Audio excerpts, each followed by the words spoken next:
Video எடுக்கிறியா? மோள நீச்சல் தெரியுமா உனக்கு? என்ன தெரியாது? 20 minutes later.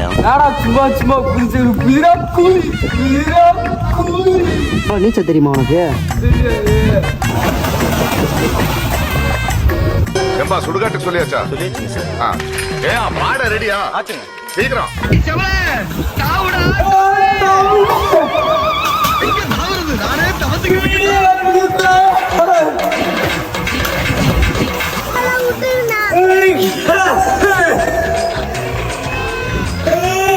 சோலி முடிச்சு